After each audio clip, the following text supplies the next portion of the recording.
Welcome to Luca is a Billionaire, where the only thing I invest in is your answers. You'll start by opening your image and creating a duplicate layer so you can always revert. Once done, hide the original layer and zoom to 300% to inspect edges. This helps you see stray pixels. Make sure your subject has decent contrast against the background, because selection tools rely on luminance and color differences. Now select the background removal or lasso tool and make a rough selection around the subject. Not perfect, just encompassing the subject fully.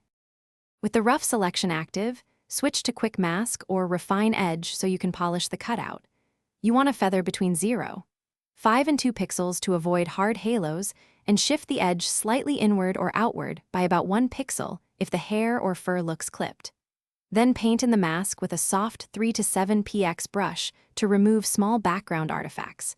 You'll alternate between white to reveal and black to conceal, making micro adjustments until the outline looks natural. To finish, add a neutral checkered or mid-tone colored background behind the layer so you can clearly see remaining halos or color fringing. Once satisfied, export as PNG 24 or SVG to preserve transparency. Pick PNG for photos and SVG for vector-like shapes.